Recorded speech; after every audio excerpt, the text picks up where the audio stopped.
So before we begin the formal discussion of what is policy development and what we're actually trying to do, I would like to pose a few questions to our viewers. Number one is, what do you mean when you say that you are a teacher? What do you mean when you say that you are teaching?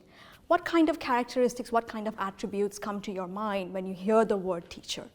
And obviously there are like thousands of definitions for it, varieties of ways to express yourself. But what we are trying to do here, what we are trying to grasp here is your own definition of what it means to be a teacher. How would you like your teacher to be? How would you like to teach your group of students? So now that you've thought about what you think about your own teaching strategies and your own teaching styles, the idea is that we want you to sort of move into thinking about the knowledge and the actual subjects and the topics that are already established for you that you need to teach. So besides obviously your own teaching strategies and your own thinking, there is also then a sort of established amount of information or knowledge that you need to pass on. And therefore, what we would like to do in this process of talking about policy development and policy implementation is to focus a little bit on who gets to decide on what knowledge you're going to disseminate and what knowledge you're going to pass on, and who are the key players and how do they do this through policy development and policy implementation. So, yeah. Yep, thank you. So if you look at and then what follows from this is that this knowledge becomes institutionalized, and we need teachers for the knowledge to be conveyed and taught to students. So we need to kind of also look at the institution of teacher education as to how it became institutionalized.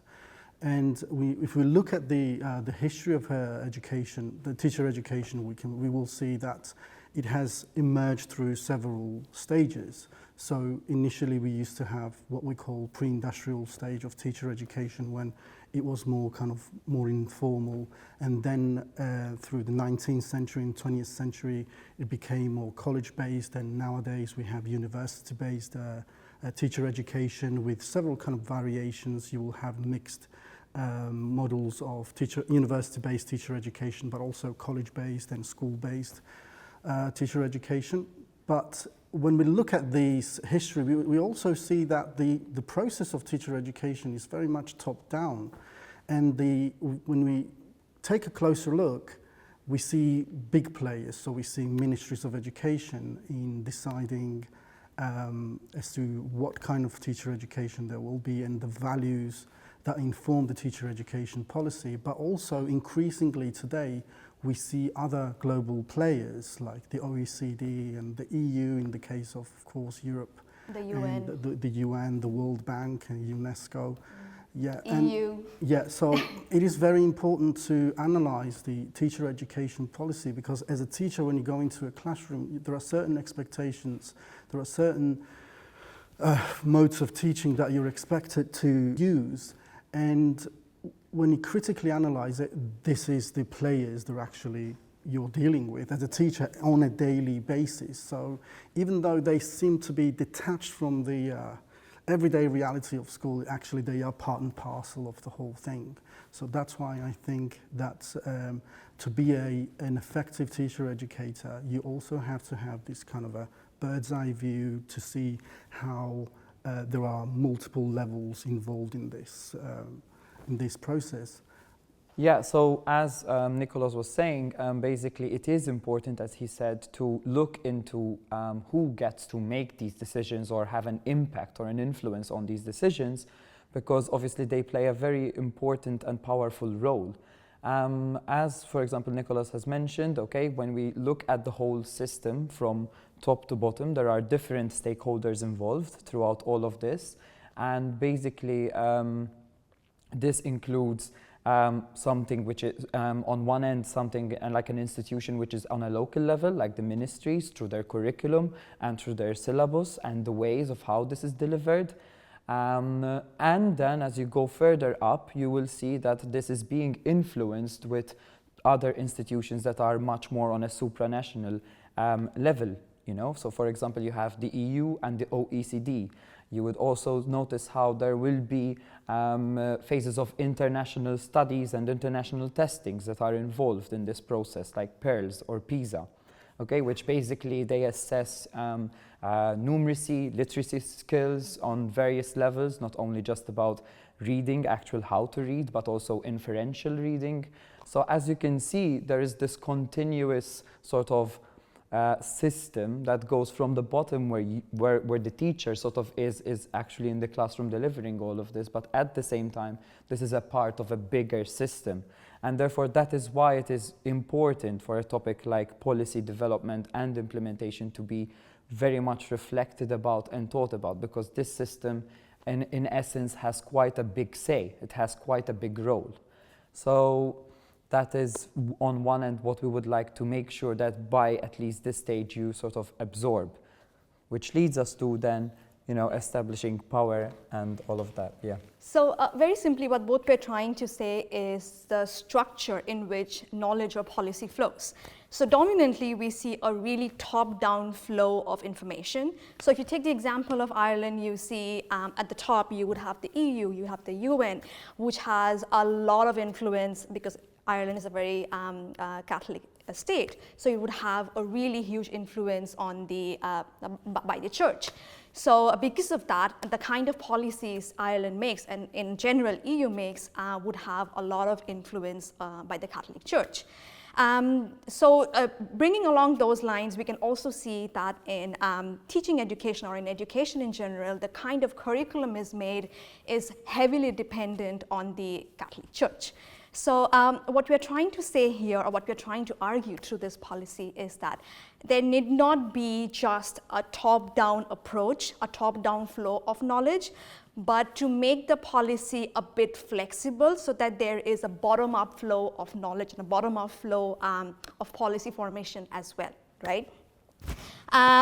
So this is something that we three are really excited about because we feel that whenever there is just a top-down flow of information, a top-down flow of what a teacher is supposed to do, expected to do, the teacher becomes really detached. They don't really care about, you know, their students. What they care about is their tenureship or how they would get permanent academic success. But if there is a bottom-up approach, if there is a little bit of flexibility where the teacher is able to creatively express themselves, when the teacher is able to actually know their students and then use the policy accordingly, make the curriculum that actually fits the needs of the students, it is only then the teacher is able to contribute and feel a sense of belongingness to the policy. So this is what we both were arguing as well, that we need that active teacher agency where the teacher has the space and the capacity to creatively express themselves in not only, you know, molding the curriculum as per their needs, but also molding the curriculum as per the needs of the students by knowing the students and knowing the geographical and the cultural proximity of where the students comes from, right? Now, and also as you might be wondering, as you know, someone who is about to start teaching, you might be wondering, okay, well, how does this actually become visible in the school, in my daily life of teaching? And as someone who is currently also a primary teacher myself, from the country of Malta, who is a part of the EU and is a part of different international organizations, we have seen how these have impacted our educational system, especially in the last 10 years, whereby we have seen a complete shift of how the syllabus is delivered, and this has been translated into basically learning outcomes, which a teacher has to fulfill and also mark for every individual on the system, on a computer, how much they have achieved of what. And although it is in essence as an idea, it might sound very good because it is giving an individual a specific and very informative information about the development and about the academic, about the achievements of the student. In reality, in practice, what it was doing, it was basically limiting our time. It is currently limiting our time with the students to to actually become more communicative, to develop strategies which are more inclusive, first of all, and more important than that, also diverse in essence of how it's delivered. Maybe it is one-to-one task or a group task, you know. So as a result, what is gradually happening are the job, because it's being coordinated beforehand without our own input, it has come to a position where we are just there being treated as a part of a system and a part of some group of people that need to just disseminate information, to just put up information. And that is causing a lot of difficulties for teachers who would like to really get to know the students and to create something more than that.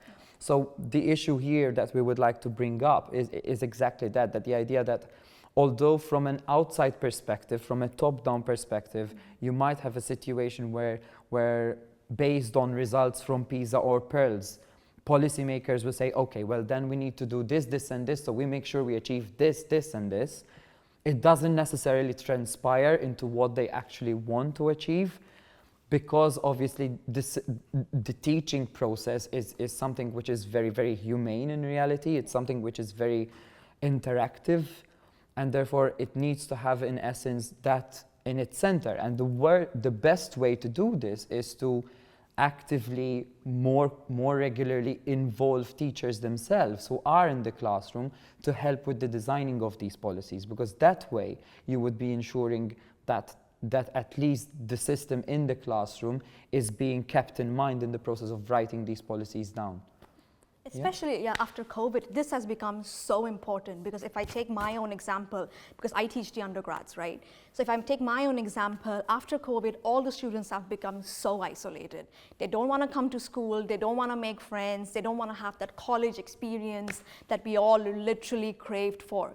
And that is something that the University of Maynooth is trying, like literally trying to address it as much as possible. I've been talking this with my professors as well, that I really feel that they need to include our opinions as well, because we are the first person, kind of like a middle ground between the big, scary professor and the naive, innocent student, right? So we are the tutors, so they feel comfortable with us, and they have literally told us that because of COVID, because of staying at home for 2 years, it has made them so isolated that they don't really know how to connect anymore. They don't really know how to engage anymore. So in situations like this, if the teacher or the tutor or whatever knows what the students are going through, knows in what ways, if a topic is taught, if a really boring topic like classical sociological theory is taught and it's made interesting, that students might actually find interesting and would actually want to come in and attend those boring classes and boring lectures. So what I'm trying to say here is it's really crucial that the teachers or tutors know what's going on with their students, knows where they're coming from, how they're coming from, why they are complaining about a particular thing, instead of just punishing them for not doing a particular thing. And I also feel that the professors or the universities, instead of just making a grand assumption, should actually ask tutors like us or teachers like us, who is the first person of contact with them, and ask us what is happening, what kind of information can you get from the students? Why do you think they don't want to come to a class, So things like that, I think, is really important across, it doesn't matter if it's a university, it doesn't matter if it's a school. Teachers being active agents and knowing their classroom, knowing their students, and being a part of this policy formation is really important. Mm-hmm. Yeah, I would like to add about, because you touched upon these, teachers as agentic actors, and I think it's a very important point of the chapter, and it's like the central part of the chapter, in as much as when you look at teacher education policy, it's very much top-down. So we really want teachers to be agentic actors in order to make change happen in ways that best serve the interests of the children and the interests of the teachers from the structural, material and cultural realities that they come from. And also this should be reflective of their past experiences as professionals, and also their past experiences as human beings, and also the aspirations they have, with regard to all of these aspects that I just mentioned.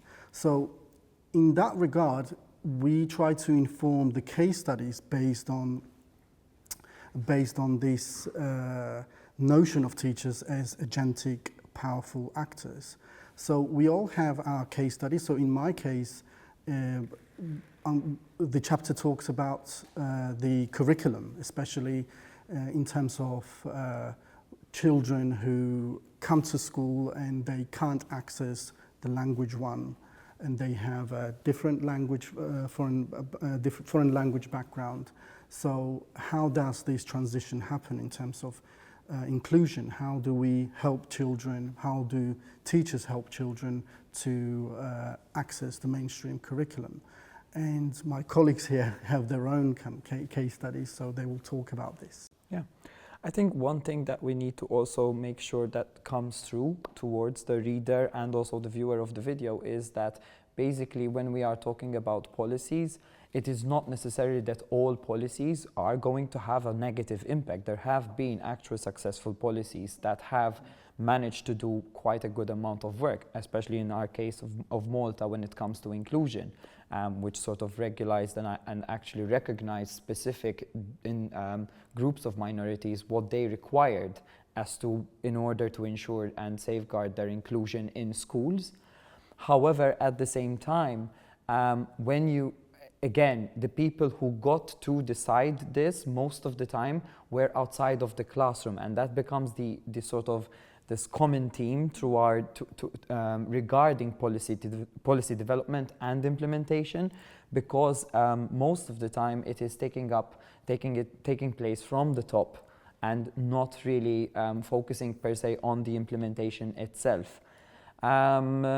For the case of, for example, implementation, it is also good to bear in mind that when we are saying implementation, we are not just implying that, okay, in 2023, we implemented this policy, that's it, it is done.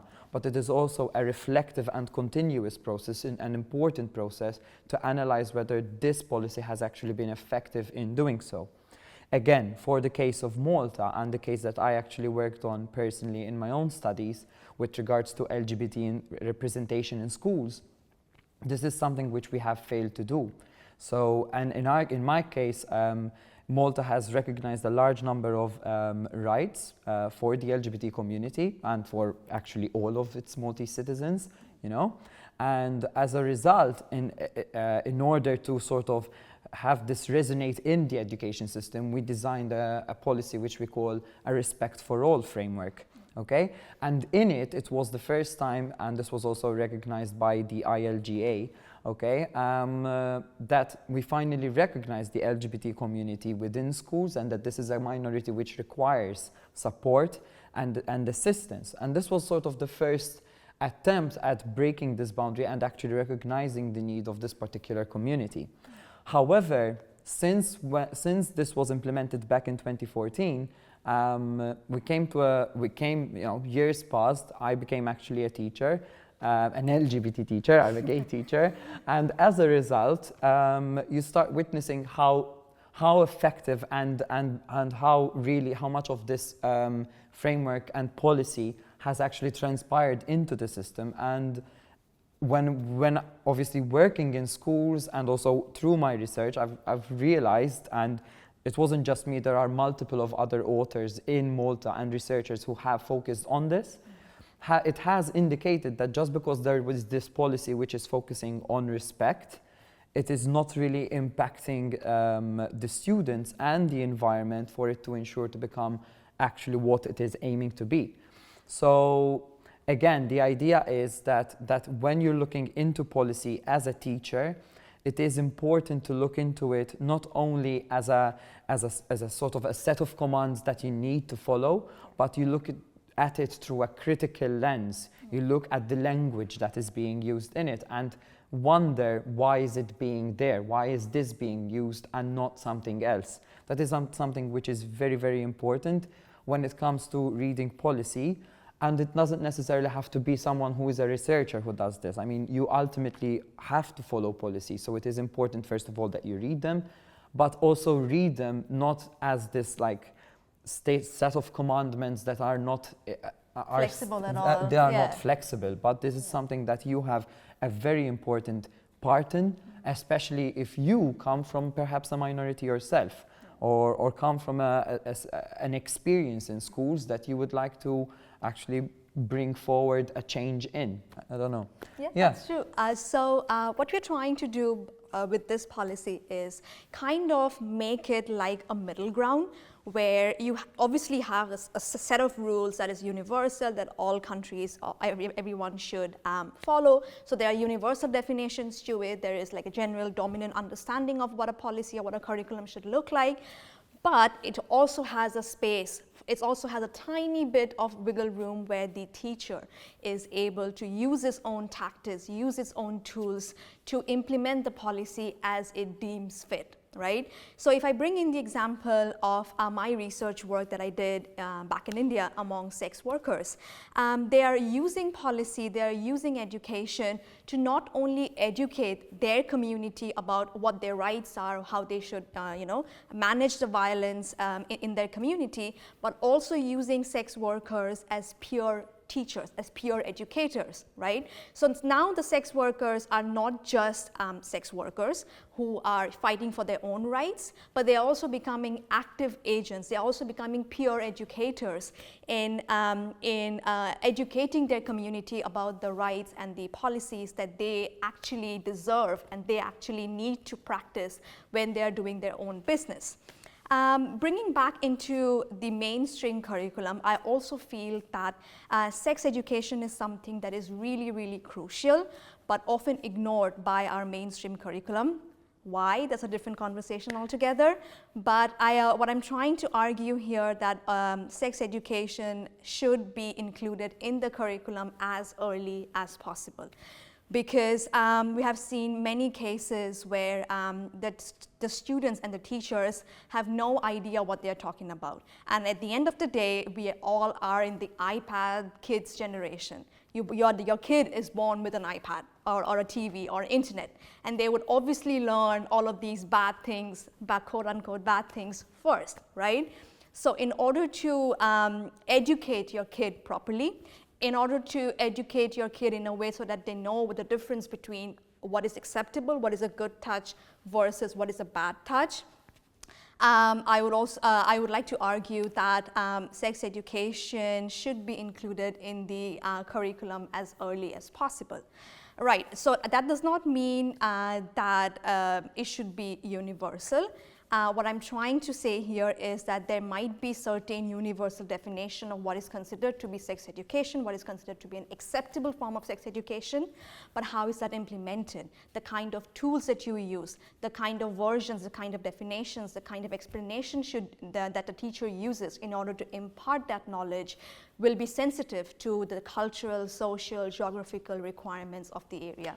And there you go, once again, you can see how impactful it is for policy itself when it's being written to always keep this in mind. And again, to make sure that this is coming out clear, one way of how this is actually done is by having the teachers, the members who are in the classroom, who deal with the members themselves, the community itself, one-to-one, to have a very, very important and active role. Yeah. So we hope that as you're watching this and later perhaps also reading the article, you sort of realize that this is an important role that you should also embrace, that you are not just there to disseminate knowledge that has been established for you, that you question it and you sort of ensure that any form of challenge or I don't know, maybe information which is keeping out or leaving out a certain group of people or dismissing the rights of an individual, you know, in such a way it is actually something that you can actually do change and make change about. So this is what we're talking about here, sort of, the actual proof of this. Sort of. So what you're teaching should actually make sense, and it should be implemented in a way that it has some real life visual changes in the community that you're contributing to. So towards the end of the chapter, We have also included some tools and ways of engaging the policies and practical tools and ways of engaging policy. There's a specific tool when it comes to teacher agencies with how to be a agentic actor when it comes to teacher education policy. So one of the first things that we need to do is to become a reflective practitioners, and the tool that is included in the chapter delineates as to how teachers can go about it in rather simple ways. And it's been there's been research done on it in several countries, and we think that this will be a useful tool for teachers to engage in reflection and then to plan ahead in a way that brings about change that is actually collectively desired by the teachers and by other school staff members, and of course the children and the parents and other important stakeholders on the school level. And this could be an instigator where this power can also kind of flow upwards rather than kind of downwards, because as I mentioned, I think several times, it's been flowing downwards throughout the history of teacher education. And you will read this and you will come across this point made by scholars and researchers over and over again. So hopefully the tools that we present there will help teachers to affect change in their own ways, in a way that this is reflective of the social reality that they operate in. Yeah, I think this is very, very important that is being said here. The idea that again, you slowly understand your role as a teacher to be more than just giving out information, okay? And especially just as a message to the viewer who might be starting to teach soon, this might feel something that you're going to be, as you often say, ruffle some feathers, you know, and make things very, very maybe feel difficult, as if there is a big wall that you're going to try to challenge. Yeah. This is the case sometimes, that this is how it happens, you know. In my case, for example, when I try to be representative of different gender identities because I look male, cis male, you know, and then I showed up with nail polish one time. I almost really got, you know, it was a challenge, even just that. But just to give you an idea, just to give you a sense of what I mean, just trying to break away from this set of structures that are almost physically felt in a school. It is something that is important. Naturally, always, if you're going to do it responsibly as well. You know, you might not necessarily be right, for example, about the change that you are going to do.